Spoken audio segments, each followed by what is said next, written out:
Bonjour tout le monde. Aujourd'hui, on va parler des bactéries. On peut les appeler aussi les organismes prokaryotes, ce qui signifie qu'ils ne possèdent pas de noyau. Donc, on va parler des bactéries en général, donc de leurs caractéristiques, leur structure, comment ça fonctionne une bactérie. On va aussi regarder quelles maladies elles peuvent causer, en s'attardant surtout à ce qui se passe au niveau buccal. Donc, les bactéries qui peuvent causer de la carie, des maladies au niveau des gencives, etc. Donc, on va s'attarder beaucoup à ça, mais je vais en présenter quand même quelques-unes qui touchent d'autres systèmes du corps pour que vous ayez quand même une bonne idée d'ensemble de ce que sont les bactéries et de ce qu'elles peuvent provoquer dans votre corps. Donc, si on commence par les caractéristiques générales des bactéries, même première des choses, je viens de le dire, les bactéries sont des organismes prokaryotes.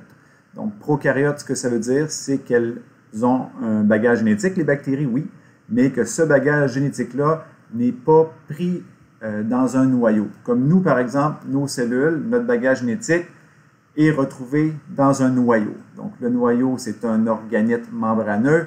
Notre génome est dedans. Les bactéries n'ont pas cette structure-là. Donc, elles sont prokaryotes.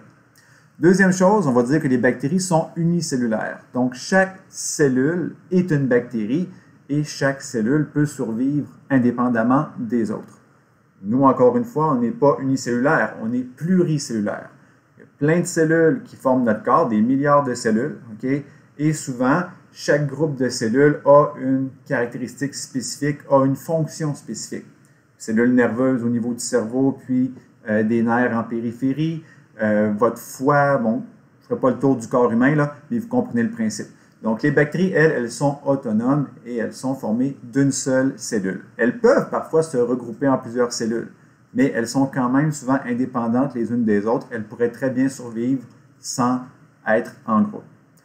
L'autre, les bactéries n'ont pas d'organites membraneux. Donc là, j'ai parlé du noyau quand j'ai parlé de prokaryotes, mais si on regarde l'image qui est ici, donc vous allez voir, par exemple, ici, on a une cellule eucaryote. Ça, c'est une cellule, par exemple, une cellule humaine. Puis en dessous, vous avez une cellule végétale. Donc les deux sont des cellules eucaryotes, donc elles possèdent un noyau, mais elles possèdent aussi des organites membraneux, donc plein de petits compartiments qui ont des rôles à jouer. Comme par exemple, ici, ici, là. Donc ça, ce sont des mitochondries. Okay? Donc ce sont des organites cellulaires qui ont le rôle de produire de l'énergie dans vos cellules. Je ne vais pas prendre trop de temps là-dessus. Moi, ce qui m'intéresse, c'est vraiment ça ici. Okay? Donc les bactéries. Les bactéries n'ont pas ces petits compartiments-là. Okay? C'est comme si toute l'action de la bactérie se passait dans une même grande salle, donc dans la cellule en entier. Okay? Tandis que les cellules eucaryotes, ben, tout est compartimenté, il y a des fonctions qui sont spécifiques et on les regroupe dans certains endroits précis. Donc, pas d'organites membraneux pour les bactéries. L'autre chose, l'autre structure qui est spécifique aux bactéries qu'on ne retrouve chez aucune autre espèce vivante, c'est ce qu'on appelle le peptidoglycane. Le peptidoglycane, dans le fond, le terme le dit un petit peu là, peptido, donc peptide, ce qui se rapporte à des protéines, puis glycane, ça se rapporte à des sucres ou à des glucides. Donc le peptidoglycane, c'est une espèce de structure, un mélange de sucre et de protéines, et on va le voir ici. Okay? Donc, vous avez du peptidoglycane chez la bactérie Gram+, donc il y en a une épaisse couche, puis il y en a un petit peu moins chez la bactérie Gram-. On va expliquer dans quelques instants la différence entre les deux. Ce qui est important de comprendre, c'est que le peptidoglycane, ben, on le retrouve uniquement chez les bactéries. Une dernière caractéristique générale des bactéries, c'est leur mode de reproduction. On va l'appeler la fission binaire ou la scissiparité. Okay? Peu importe le terme que vous utiliserez, là, le principe reste le même. Donc, pour qu'une bactérie se multiplie, ce qu'elle va faire, okay? Donc on le voit un petit peu ici, là. Donc, vous avez une cellule, donc une bactérie. Elle va commencer par multiplier son génome. Éventuellement, elle va se scinder en deux. Donc, vous allez avoir deux bactéries issues d'une même bactérie initiale. Et éventuellement, on va avoir deux bactéries comme ça qui sont totalement indépendantes et fonctionnelles. Ce qui est particulier, okay, en plus du phénomène de scisparité comme tel, c'est la rapidité avec laquelle peut se faire cette division-là. Par exemple, pour que nos cellules se divisent, une cellule humaine qui se divise, donc soit lorsqu'on grandit ou lorsqu'on répare une blessure ou un tissu quelconque, nos cellules, ça peut prendre environ 24 heures pour qu'elles complètent cette division-là. Une bactérie, si on lui donne les bonnes conditions, donc assez d'espace, assez de nutriments, dans le fond, on lui donne tout ce dont elle a besoin. La chaleur aussi, c'est important, la température. Donc, ces bactéries-là peuvent se diviser à toutes les 20 minutes. Okay? Donc, calculez-le. Par exemple, vous avez des bactéries dans la bouche et je peux vous garantir, vous en avez des milliers, des centaines de milliers de bactéries dans la bouche, puis c'est normal, il ne faut pas s'en faire. Mais imaginez, là, vous avez ces bactéries-là dans la bouche, vous mangez un dessert, vous mangez quelque chose de très sucré, et le sucre, c'est souvent ça, le carburant de base utilisé par les bactéries.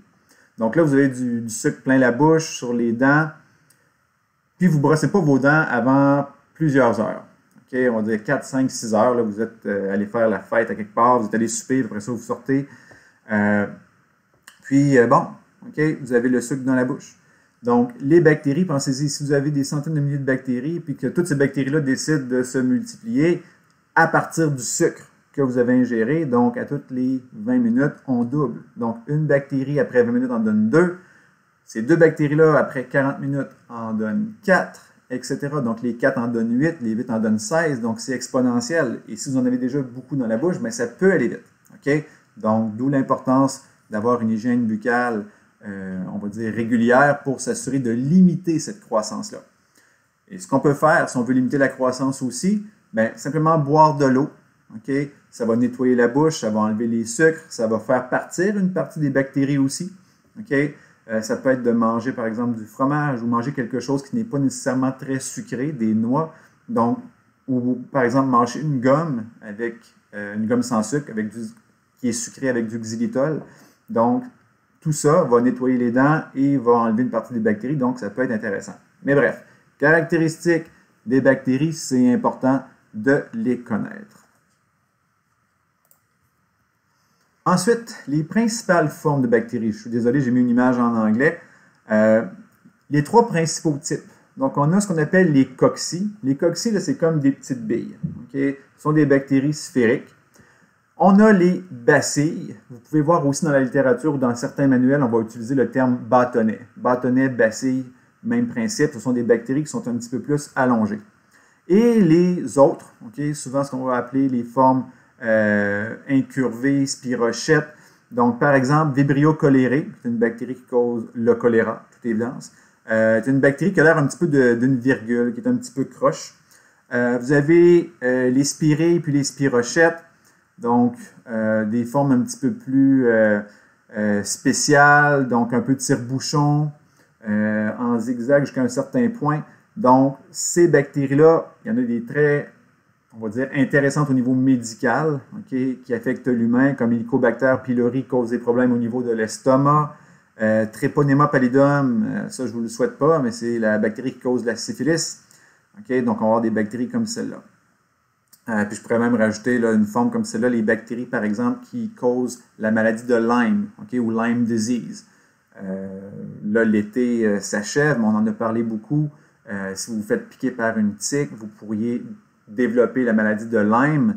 Bien, ce n'est pas la tique comme telle qui cause la maladie, mais bien une bactérie. Et cette bactérie-là, Borrelia burgdorferi, pas important le nom, okay, va avoir une forme comme celle-là. Mais bref, je reviens sur les 2 principales parce que ce qui va se retrouver surtout au niveau de votre bouche, ce qui va nous intéresser, disons, le plus souvent au niveau de la santé humaine, ce sont les cocci et les bâtonnets. Chez les cocci, okay, il y a plusieurs arrangements. Donc, la forme, c'est une bille, c'est un cocci, mais de la façon dont ces cocci-là vont se regrouper, on va les caractériser aussi. Donc, on peut avoir des diplocoques, donc 2 cocci. Puis, le diplocoque peut être le plus connu au niveau de la santé humaine, c'est Streptococcus pneumoniae. Je vous laisse deviner quelle maladie il cause, ce cocci-là. Donc, on s'entend que c'est au niveau des poumons et c'est une pneumonie. On a aussi des cocci en chaîne, ce qu'on appelle les streptocoques. Donc, Streptococcus pyogenes, ça c'est celle qui cause la mangeuse de chair, une autre maladie que vous ne voulez pas. Il y en a aussi qui sont en tétrade, en sarcine, donc comme une espèce de regroupement de tétrades. Tétrade et sarcine, ne perdez pas trop de temps là-dessus. Sachez que ça existe, mais moi, comme tel, je ne poserai pas beaucoup de questions d'examen, par exemple, sur ces deux-là, parce que ce n'est pas des types de bactéries là, qui causent beaucoup de problèmes au niveau de la santé bucco-dentaire, des choses comme ça. Par contre, les staphylocoques, okay, oui, ça c'est super important. Donc, moi, je les appelle souvent les grappes de raisin. Okay? Donc, ce sont des coccis qui se regroupent et qui ont vraiment une apparence de grappe. La plus connue, puis peut-être celle qui cause le plus de problèmes au niveau de la santé humaine, c'est Staphylococcus aureus. Donc, cette bactérie-là, on peut la retrouver sur la peau, au niveau des voies respiratoires, là, au niveau du nez, de la muqueuse nasale. Donc, cette bactérie-là, elle n'est pas anormale chez l'être humain. Par contre, elle peut causer de graves problèmes au niveau de la peau. Si elle se ramasse au niveau du sang ou d'une plaie, elle peut causer des problèmes aussi. Donc, peut-être les trois que je vous demanderais de retenir pour les coccis, ce sont les diplocoques, donc Streptococcus pneumoniae, les streptocoques, donc les bactéries en chaîne, et les staphylocoques, okay, donc des bactéries en grappe. Par exemple, à l'examen, je pourrais vous mettre, je ne sais pas moi, des images, une image comme celle-là par exemple, puis vous donner un choix de réponse. Dites-moi quel est l'arrangement de ces coccis-là. Donc, est-ce que c'est un diplocoque, streptocoque, staphylocoque? À vous de voir. Pour les bacilles, il y a aussi différents arrangements, mais je ne vais pas insister sur les arrangements des bacilles. Ce que je veux que vous reteniez, c'est que ces bactéries-là, ce sont des bactéries de forme allongée. Les plus, disons, connues ou communes, on a la bactérie E. coli. Okay? E. coli qu'on trouve au niveau du gros intestin, donc c'est une bactérie de cette forme-là. Vous avez des bactéries comme Pseudomonas qui ont une forme de bacille. Ça, Pseudomonas, on peut la retrouver encore une fois au niveau pulmonaire. La salmonelle, c'est causé par une bactérie de type bacille. Toutes les bactéries de type Clostridium aussi sont comme celle-là, donc de forme bacille, donc allongée. On va revenir là-dessus de toute façon, mais je veux que vous reteniez ou connaissiez du moins là, les principales catégories de bactéries en fonction de leur forme. Maintenant, on a vu les formes, on va aller voir maintenant comment sont faites les bactéries. On va voir les structures, on va partir de l'extérieur, puis on va aller vers l'intérieur, puis on va essayer de démêler tout ça. Donc, commençons. Dans le fond, ce que vous voyez ici, c'est une image, on va dire, de base d'une bactérie. Là, ce ne sont pas toutes les bactéries qui ont l'air de ça, ce ne sont pas toutes les bactéries qui ont toutes ces caractéristiques-là, non plus. Comme par exemple, ici, on voit une bactérie flagellée, donc il y a un flagelle, donc c'est une bactérie qui est mobile. Mais ce ne sont pas toutes les bactéries, qui ont des flagelles, il y a des bactéries qui sont immobiles. Il y a des bactéries qui en ont plus qu'un, okay, qui ont des flagelles tout le tour. Donc, ça, c'est l'image vraiment de base. Okay? Donc, avec la capsule en rouge et les autres structures qu'on va voir à l'instant. On va commencer par une structure qui s'appelle le glycocalyx. Le glycocalyx, c'est une substance. Okay? Que certaines bactéries, pas toutes les bactéries ont un glycocalyx, donc les bactéries vont sécréter à l'extérieur, puis souvent ça va leur permettre soit d'adhérer à leur environnement ou ça va les protéger de ce qu'il y a autour. Ce glycocalyx-là peut prendre deux formes. Ou bien ça va être une forme visqueuse, qu'on va appeler littéralement la couche visqueuse, quand même pas pire, okay, comme nom, ou il peut y avoir un arrangement un petit peu plus rigide et structuré qu'on va appeler la capsule. Okay? Donc, le glycocalyx, que ce soit la couche visqueuse ou la capsule, donc va aider les bactéries à adhérer à des endroits, mais ça peut aussi protéger les bactéries lorsqu'elles se regroupent. Okay? Et ça, ce que ça va former, quand plusieurs bactéries qui forment une couche visqueuse, donc, ou qui forment un glycocalyx, quand plusieurs bactéries comme celle-là se regroupent, elles peuvent créer ce qu'on appelle un biofilm. Un biofilm, si vous voulez vous imaginer c'est quoi, là, vous pourriez par exemple ne pas vous brosser les dents pendant plusieurs jours, puis gratter vos dents. Okay? Vous allez voir une petite pâte blanche sous vos ongles, ça c'est un biofilm. Autre image ou façon de vous imaginer ce qu'est un biofilm, si vous avez des chats ou des chiens à la maison, puis que vous les traitez bien, donc vous leur donnez un bol d'eau, après un certain temps, si vous avez le courage, okay, ou vous le faites par erreur, de toucher l'intérieur du bol d'eau, okay, ça se peut que ce soit un petit peu visqueux, okay, sur le rebord du bol d'eau. Donc ça, c'est un biofilm. Okay? C'est les bactéries de la bouche de votre chien, de votre chat, qui dans le fond, se développent ou sont déposées, dans le fond, dans le bol d'eau quand votre animal s'abreuve, ces bactéries-là se collent sur le rebord du récipient quelconque et vont former un biofilm. Même principe, là, si moi, par exemple, j'ai 2 jeunes enfants, puis quand ils étaient très, très petits, on avait des petites, vous savez, là, des petites pataugeuses, donc une espèce de mini-piscine pour bébés. Là. Puis là, tu vas là-dedans avec tes enfants, tu laisses l'eau une journée ou 2, puis le lendemain, tu te baignes, puis tu réalises que l'intérieur de la petite piscine est un petit peu plus glissant que la veille. Bien, souvent, c'est des bactéries qui ont formé, puis parfois des algues aussi, mais ça, c'est autre chose, là. Donc, ils vont se coller sur la paroi de la piscine, puis créer cette espèce de couche visqueuse-là. Bref, au niveau dentaire, ces biofilms-là, toute évidence, sont importants parce que souvent, c'est eux qui vont finir par créer la plaque et vont ultimement aussi, s'ils se calcifient, entraîner la production de tartre. Donc, tout ça, c'est un problème au niveau dentaire. Donc, ça sera à vous, entre autres, d'en prendre soin, donc de le retirer chez vos patients. Mais les biofilms, il n'y a pas juste au niveau de la bouche où ils peuvent être problématiques chez le dentiste. Je vais prendre un exemple. Il y a plusieurs exemples que je pourrais donner. Je vais en donner seulement un pour l'instant. Quand vous utilisez la succion, okay, donc l'espèce de petite, moi j'appelle ça la balayeuse à bouche, là. Donc la succion, on aspire la salive, le sang, des débris, etc. au niveau de la bouche de votre patient, mais dans la tubulure comme telle, okay, il y a des bactéries qui proviennent de la bouche de votre patient qui vont se coller sur le rebord du tube. Ce qui va arriver si on ne fait pas un entretien régulier et adéquat, c'est que les bactéries vont se regrouper, vont former des biofilms. Donc, vous le voyez ici un petit peu là. Imaginez que la succion là, vient d'aspirer des bactéries puis de la salive de votre patient. Les bactéries se collent à l'intérieur du tuyau, okay, de la succion, puis éventuellement se regroupent. Elles vont se multiplier, okay, et elles vont sécréter cette couche visqueuse-là autour d'elles. Donc, ça va les protéger. Et si on ne laisse, comment je pourrais dire, si on ne fait pas un entretien régulier de la succion, ben ces bactéries-là pourraient causer des problèmes. Donc, soit être accumulées en tellement grande quantité que ça pourrait bloquer, ça serait peut-être un petit peu fort, mais ça pourrait limiter l'efficacité de la succion. Et aussi, et on l'a déjà vu par le passé, mais c'est plus vrai maintenant, là, qu'il pourrait y avoir des aérosols qui reviennent vers la bouche du patient. Donc, on ne veut pas ça. Toute évidence, je vous rassure, ce n'est pas comme ça que ça fonctionne maintenant. Les suctions sont nettoyées avec efficacité, puis avec des produits très abrasifs qui délogent les biofilms. Donc, il ne faut pas s'en faire maintenant, mais ça a déjà été un problème. Donc, voilà, là, vous avez là, diverses images de biofilms. Donc, on le voit par exemple là, ici, la dent, okay? Puis au-dessus, les bactéries qui s'y forment. Puis, ce n'est pas nécessairement seulement un type de bactérie qui va former le biofilm. Ça peut être plusieurs types de bactéries qui se regroupent, okay? Qui interagissent les unes avec les autres et qui forment une couche assez épaisse de bactéries. Ah oui, pour le biofilm, je vous invite à aller voir le petit vidéo qui est là, puis lire un article intéressant ici, okay? Où on fait des... Ça se passe plus dans les hôpitaux, l'article, mais on a découvert des techniques ou des méthodes pour limiter la croissance ou le développement de biofilms dans certains appareils. Donc, c'est intéressant parce que ça pourrait s'appliquer aussi à l'hygiène dentaire.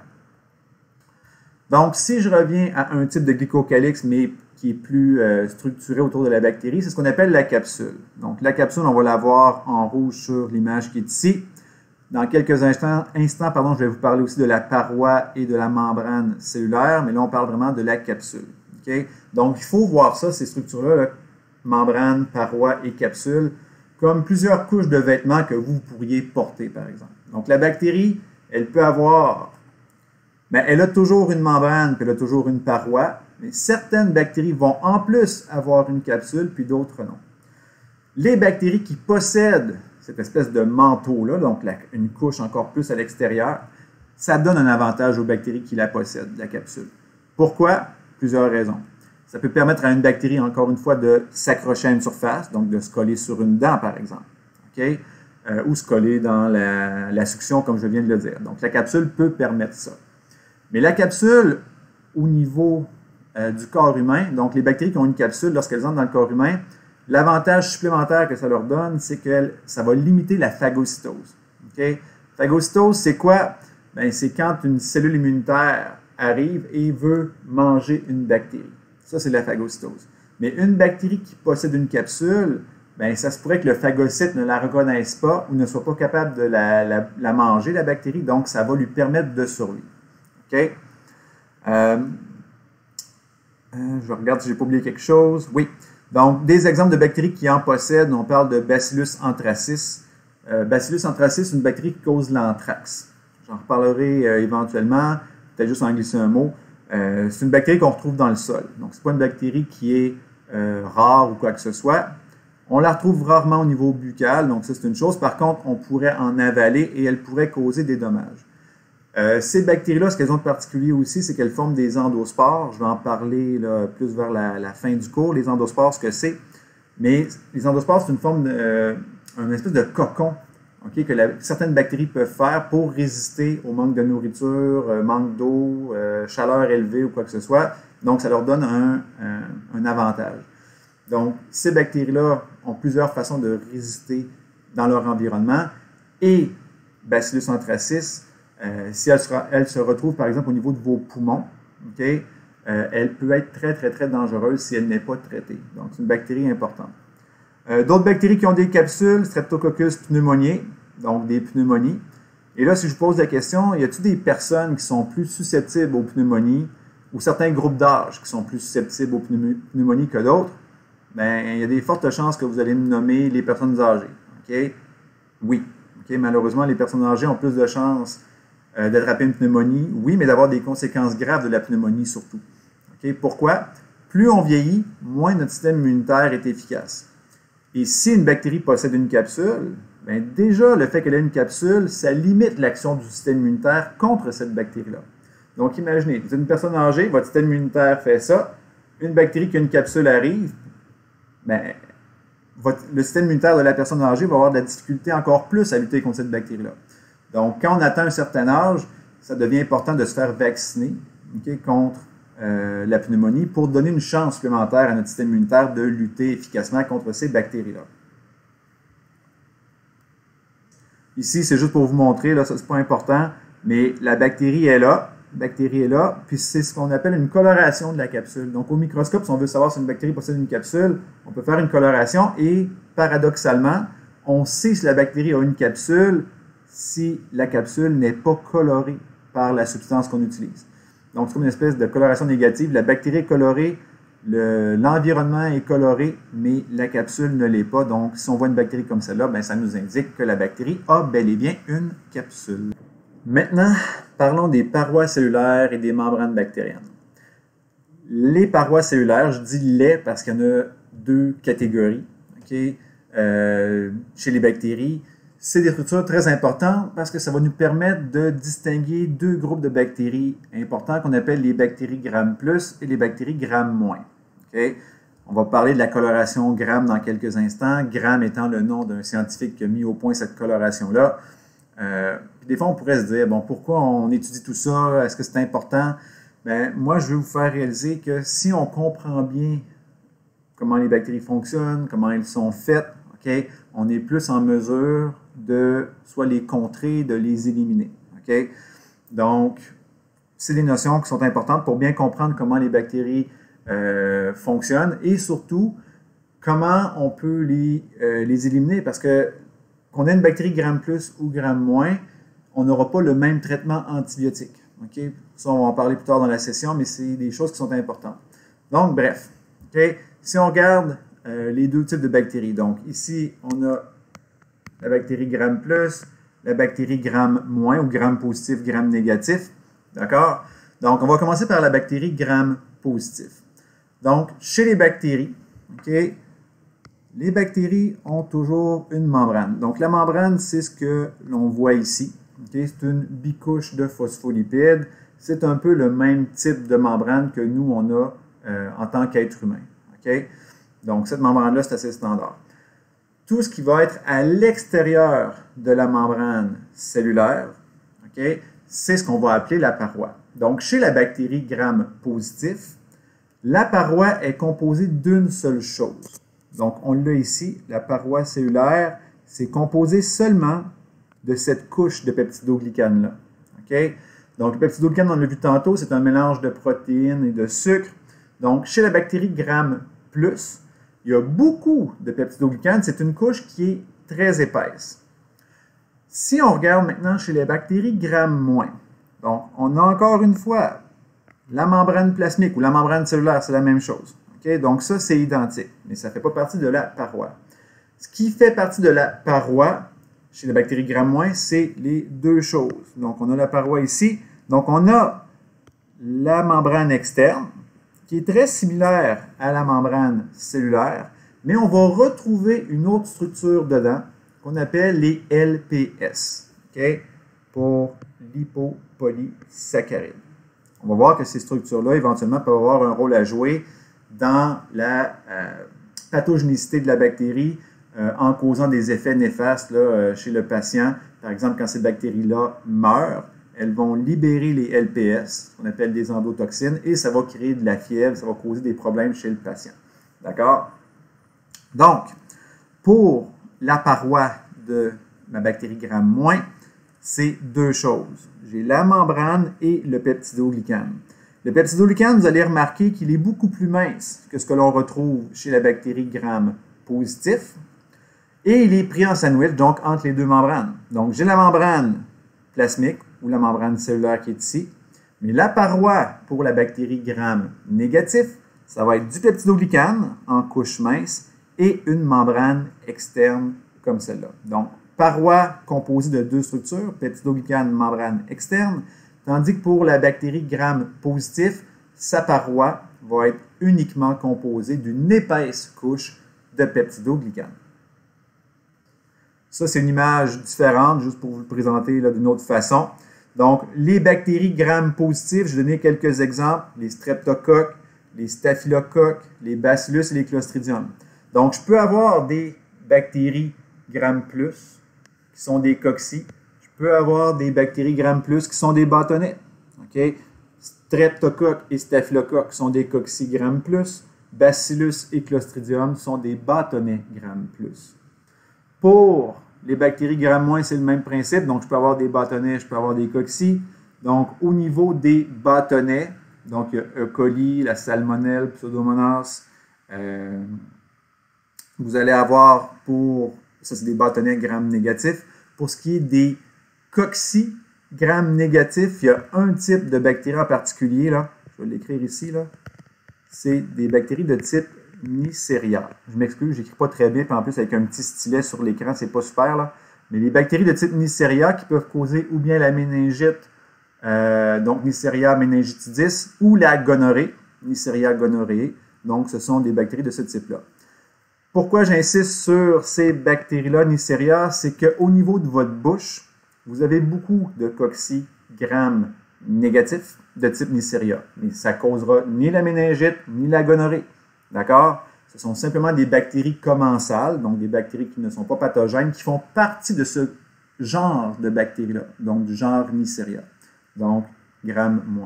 Encore une fois, ici, on voit chez la bactérie Gram-, donc il y a la membrane externe, le peptidoglycane, donc ces deux-là constituent la paroi, tandis que chez la bactérie Gram+, ben, la paroi est composée seulement de peptidoglycane. Les LPS, ou lipopolysaccharides, je viens d'en glisser un mot, on les retrouve spécifiquement chez les bactéries Gram-négatifs et on les retrouve spécifiquement aussi dans la membrane externe de ces mêmes bactéries Gram-négatifs-là. Les LPS, comme tels, ne sont pas dangereux, tant et aussi longtemps que la bactérie demeure en vie. Ça peut paraître un peu paradoxal, mais ces structures-là, okay, ils contiennent ce qu'on appelle une endotoxine. Okay? On l'appelle l'endotoxine A ou lipide A. Donc, cette structure-là, elle est dangereuse pour nous si et seulement si la bactérie meurt. Donc, lorsque la bactérie meurt, dans le fond, elle va libérer le contenu de sa membrane externe et c'est cette molécule-là qui peut entraîner dans notre corps là, par disons, un long processus là, qui implique notre système immunitaire, va augmenter la fièvre. Donc, par exemple, quand on prend un antibiotique, ça se peut que notre fièvre augmente un petit peu si on tue une bonne quantité ou une grande quantité de bactéries Gram-négatifs qui libèrent ces LPS-là. Donc, ce n'est pas normal de faire un petit peu de fièvre quand on commence une antibiothérapie. Okay? Donc, le LPS, là, on le voit bien ici, c'est les espèces de petits, moi j'appelle ça des petits têtards là, qui sortent de la membrane externe. Donc, ces structures-là deviennent dangereuses si et seulement si elles sont libérées par les bactéries. Maintenant, une petite application, on va dire, médicale là, de la paroi cellulaire, c'est qu'on peut altérer, on peut s'attaquer à cette paroi-là. Ça en fait une bonne cible, je devrais dire, parce que cette structure-là, la paroi cellulaire, n'existe pas dans le corps humain. Okay? Donc, par exemple, le peptidoglycane qui fait partie de la paroi et de la gramme plus et de la gramme moins, bien, si je m'attaque à ça, okay, c'est clair que si je prends un médicament, un antibiotique ou quoi que ce soit qui s'attaque au peptidoglycane, je ne vais pas affecter les cellules humaines parce que les cellules humaines n'en possèdent pas du tout. Un exemple d'antibiotique qui s'attaque spécifiquement à la paroi et plus spécifiquement au peptidoglycane, ben, c'est la pénicilline. Okay, vous pouvez l'écrire ici, là. Donc, la pénicilline, je ne sais pas pourquoi je prends le temps de l'écrire, j'écris tellement mal. Donc, la pénicilline, elle va nuire, on le voit un petit peu sur l'image d'ailleurs à droite, donc elle va nuire à la synthèse du peptidoglycane, donc ça va nous aider à tuer, à éliminer ces bactéries-là si elles ne sont pas résistantes. Ça, c'est un problème pour un autre cours. Maintenant, autre structure, mais qui n'est pas un antibiotique, c'est une substance que vous produisez naturellement et il y a plusieurs endroits dans votre corps. Okay? Dans vos larmes, dans vos muqueuses, au niveau respiratoire, digestif, aussi au niveau de votre salive, vous allez sécréter une molécule, une protéine en fait, qui s'appelle un lysozyme. Le lysozyme, un peu comme la pénicilline, va venir s'attaquer au peptidoglycane des bactéries et donc va les détruire, okay? Ou du moins va en détruire une partie. Là, j'ai posé une petite question. C'est efficace surtout contre les bactéries gram-positifs. Pourquoi? Est-ce que vous seriez en mesure de me dire pourquoi les lysozymes sont surtout efficaces contre les bactéries gram-positifs? Vous pouvez prendre le temps de réfléchir, écrire une réponse, mais de toute évidence, je vais répondre moi aussi. Donc, les lysozymes sont efficaces surtout contre les bactéries gram+, parce que, puisqu'ils s'attaquent au peptidoglycane, les bactéries gram+, rappelez-vous, le peptidoglycane est en surface, okay? Et il est en grande quantité. Donc, les lysozymes vont attaquer avec plus de facilité et d'efficacité le peptidoglycane présent chez les bactéries gram+. Donc, à ce moment-là, on va pouvoir les détruire. Puis, c'est quand même pratique si on y pense. Beaucoup de bactéries gram+, okay, comme des strep, des staph, se retrouvent sur notre peau. Okay? Puis là, pensez, si je mets un doigt dans ma bouche, si je me frotte les yeux comme ça, donc j'ai sûrement déposé des bactéries qui étaient sur ma peau. Je les ai déposées dans mon œil, je les ai déposées dans la bouche. Okay? Mais ces lysozymes-là, okay, vont peut-être me sauver et empêcher que j'ai une conjonctivite demain matin. Okay? Donc, les lysozymes vont détruire les bactéries gram+ que j'ai mis dans mon œil, que j'ai mis dans ma bouche. Donc, on va limiter la croissance de ces micro-organismes-là. Okay? C'est sûr, des bactéries, par exemple, au niveau de votre bouche, il y en a tout le temps. Puis, il y en a des bactéries gram+, donc vos lysozymes ne sont pas suffisants pour toutes les éliminer, mais ça va faire une partie du travail quand même. Ici, j'ai juste voulu faire on va dire un zoom là, sur l'apparence de la membrane plasmique ou membrane cellulaire. Donc, juste pour vous montrer, là, dans le fond, on voit c'est une bicouche, donc c'est deux couches. Donc, ça c'est une couche, ça c'est une couche. Donc, ce sont des phospholipides, okay? Et les membranes permettent de faire une espèce de barrière entre l'extérieur de la cellule et l'intérieur de la cellule. Donc, chez les bactéries, il y a toujours une membrane plasmique, okay? Puis elle va faire un petit peu le rôle que nos membranes à nous font, donc de contrôler ce qui entre et ce qui sort de la cellule. Il y a des molécules qui rentrent facilement, d'autres qui sortent facilement. Donc, par exemple, je pourrais avoir une molécule d'oxygène, mais ça rentre assez facilement. Si j'ai du CO2, bien, ça sort facilement aussi, mais il y a des molécules qui vont avoir un petit peu plus de difficulté. Okay? Des molécules qui sont peut-être plus grosses, plus complexes. Okay? Mais en gros, là, je voulais juste vous expliquer là, ce qu'est une membrane plasmique. Je n'insisterai pas trop là-dessus à l'examen. Maintenant, et là on arrive dans une partie importante, on va le faire aussi en laboratoire, là, la coloration de Gram. Donc c'est vraiment la coloration qui nous permet de distinguer les différents groupes de bactéries. au niveau de leur composition de leur paroi. Donc, si c'est un gramme plus, beaucoup de peptidoglycanes. Si c'est un gramme moins, petite couche de peptidoglycanes avec une membrane externe par-dessus.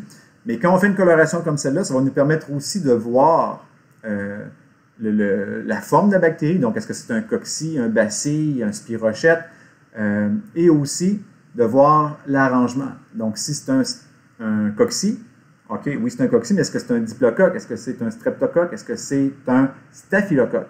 Donc, la coloration de grammes a plein d'avantages. Donc, je vais vous l'expliquer au point de vue théorique et en laboratoire, vous aurez la chance de pratiquer cette technique-là aussi. Donc, vous allez voir, il y a plusieurs diapos là, sur lesquels on va travailler et on va expliquer la coloration de grammes. Donc, ça va finir par rentrer, ne vous en faites pas. C'est une coloration qui se fait en plusieurs étapes. OK? Au départ, okay, la première étape, là, vous pouvez suivre là, avec l'image, le premier colorant qu'on va... En fait, pas vrai. On va devoir placer les bactéries sur une lame et faire ce qu'on appelle un frottis. Donc, faire sécher les bactéries sur la lame pour qu'elles y adhèrent bien. Donc, on veut que les bactéries restent collées sur la lame pendant qu'on fait les différentes étapes de la coloration. Je vous enverrai d'ailleurs un lien YouTube là, sur comment faire la coloration de grammes. C'est une vidéo que j'ai faite au laboratoire, donc ça va vous aider. Donc, premier colorant, donc c'est le cristal violet. Comme son nom l'indique, il va avoir une couleur violette. Okay? Donc, on met le cristal violet sur les bactéries. Donc, à ce moment-là, toutes les bactéries vont être violettes. Ça ne change absolument rien. Okay? Donc, il faut continuer. Deuxième étape, on va ajouter l'iode. L'iode va agir comme un mordant, donc va permettre de fixer le colorant dans les bactéries. Okay? Donc, ça va assécher un petit peu les parois, les membranes. Donc, le colorant va être pris un petit peu dans ces structures-là. Troisième étape, et ça, c'est l'étape, on va dire, critique, c'est ce qu'on appelle la décoloration. Donc, c'est une étape où on va utiliser de l'alcool. Il y a parfois d'autres produits qui peuvent être utilisés, mais nous, en laboratoire, on va utiliser de l'alcool à 95% à ne pas consommer. Okay? Ce n'est pas un alcool qui est propre à la consommation. Donc, cette étape-là de décoloration va faire perdre la couleur violette chez les bactéries Gram-. Okay? Les bactéries Gram+ vont conserver leur colorant, mais les bactéries Gram-, le colorant va partir. Okay? Pourquoi? C'est que lorsqu'on va ajouter de l'alcool, donc si vous avez l'image un petit peu à droite de la bactérie Gram-, l'alcool va venir détruire cette couche-là. Okay? Donc, la membrane externe. Ça va fragiliser la bactérie et à ce moment-là, le colorant, violet cristal ou cristal violet, vous pouvez le dire d'une façon ou d'une autre, va être libéré de la bactérie. Donc, la bactérie, à ce moment-là, va devenir incolore, la bactérie Gram-. La bactérie Gram+, elle va conserver le cristal violet et elle va conserver sa couleur. Il n'y aura pas de problème. Donc, si sur votre lame, vous avez une bactérie Gram+, quand vous allez rajouter l'alcool, le bleu que vous allez voir sur la lame va demeurer en place. Mais quand vous allez colorer une bactérie Gram-, vous allez voir, puis vous allez peut-être avoir peur, vous allez dire « Oh my God, mes bactéries sont en train de s'en aller ». Mais tout ce qui s'en va, c'est le colorant. Donc, vous allez rajouter l'alcool, le colorant va disparaître, donc votre lame va avoir l'air transparente, comme s'il n'y avait rien dessus. Mais soyez confiants, les bactéries sont encore là, elles sont simplement incolores à ce moment-là. On va rajouter un deuxième colorant, qui est la safranine. La safranine va venir colorer la bactérie Gram-, mais la safranine ne va pas avoir d'effet sur la bactérie Gram+. Donc, à ce moment-là, vos bactéries Gram- au microscope vont avoir l'air rouge, tandis que vos bactéries Gram positifs vont avoir l'air bleu. Donc, ici, c'est une autre représentation de la coloration des différentes étapes. Juste vous faire remarquer, encore une fois, que pour la bactérie Gram positif, je pourrais très bien avoir un bâtonnet ici, puis pour des bactéries Gram-, je pourrais très bien avoir des cocci aussi. Donc, il ne faut pas associer dans votre tête Gram+ avec cocci ou Gram- avec bâtonnet, là, ça n'a pas rapport. Donc, si on regarde les différentes étapes, on fixe. Donc, ça, c'est le frottis. On met les bactéries sur la lame. Ensuite, on rajoute le cristal violet. Toutes les bactéries vont être violettes à ce moment-là. Donc, il faut continuer. Troisième étape, on ajoute l'iode. L'iode sert à quoi? C'est un mordant, donc il fixe le colorant. Troisième étape disons, de produit à ajouter, c'est la décoloration. On va ajouter quoi? Quelqu'un s'en rappelle? On rajoute de l'alcool. 95% pour être précis. Donc, à ce moment-là, l'alcool, lui, va éliminer la membrane externe. Donc, on va perdre le colorant chez la bactérie Gram-. Donc, à ce moment-là, elle est incolore. La bactérie Gram+, elle a conservé son colorant. Quatrième étape, j'ajoute la safranine. Safranine est un colorant rouge. La bactérie Gram- à ce moment-là, capte le colorant, devient rouge. Et la bactérie Gram positif, ça ne change rien. Elle conserve sa couleur violette. Donc là, on réinsiste encore. Vous voyez à quel point c'est important. Je crois que ça sent la question d'examen. OK? Si j'insiste autant. Encore une fois, je suis conscient que ce n'est pas quelque chose que vous allez faire dans le cadre de votre travail. Mais c'est important de comprendre ces concepts-là pour bien comprendre, encore une fois, comment les bactéries fonctionnent, comment un traitement antibiotique peut être efficace contre une bactérie, mais peut-être pas contre une autre. Donc, il faut être conscient de ces éléments-là. OK? Donc, aidez-moi. Première étape, le frottis. Premier colorant, cristal violet. OK? À l'examen, vous pouvez écrire le colorant bleu, colorant violet, ça ne me dérange pas. Si vous ne savez pas le nom précis du colorant, ce n'est pas la fin du monde. L'autre, le mordant, on parle d'iode. Ça, c'est bel et bien un D. Donc, l'iode agit comme un mordant, fixe le colorant. Le décolorant, c'est quoi? C'est de l'alcool. C'est épouvantable comment j'écris mal. Okay? J'écris généralement un petit peu mieux quand je suis en contrôle puis j'écris sur une belle feuille. Donc, l'alcool, 95%. Ensuite, je vais écrire un S pour safranine. Résultat, si la bactérie est bleue, est-ce qu'elle sera Gram+ ou Gram-? Elle va être Gram+ ou Gram positif. Et si la bactérie est rouge, Gram négatif. Mon petit truc que j'utilise depuis très longtemps, si je le calcule, quand moi-même j'étais assis à votre place et que j'étais au cégep, pour me rappeler Gram+, Gram-, lequel est de quelle couleur, je pensais à mes finances en tant qu'étudiant. Okay? Quand mes finances sont dans le rouge, l'expression on dit que nos finances sont dans le rouge, qu'est-ce que ça veut dire? Ça veut dire qu'on est dans le négatif. Okay? Donc, moi, je l'ai retenu comme ça. Ça fait très longtemps que j'ai quitté le cégep, donc ça fait plus de 24 ans que j'ai quitté mon cégep. Donc, je me rappelle encore de ce truc-là. Okay? Donc, quand on est dans le rouge, on est dans le négatif. Donc, si la bactérie est rouge, Gram négatif.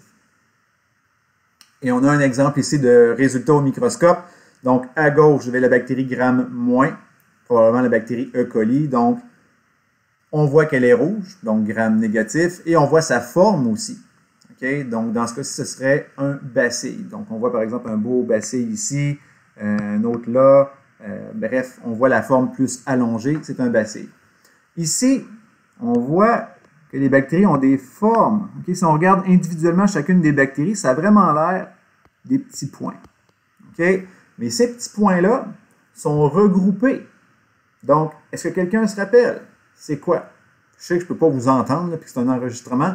Okay? Mais est-ce que ce serait un diplocoque, un streptocoque ou un staphylocoque quand c'est en gras? Okay? Pour vous aider, diplo, ça le dit, il y en a deux. Okay? Donc, deux bactéries. Si c'est un streptocoque, donc strep, ce sont des chaînes. Okay? Ce serait possible qu'on ait des chaînes comme ça qui s'entrecoupent, là, mais ce sont des chaînes. Tandis qu'un staph, c'est ce qu'on a ici. Puis c'était écrit en dessous en plus, là, pour les petits malins qui l'ont vu. On voyait que c'était écrit staphylocoque. Donc, c'est un staphylocoque. Ce sont des Gram+ en grappe.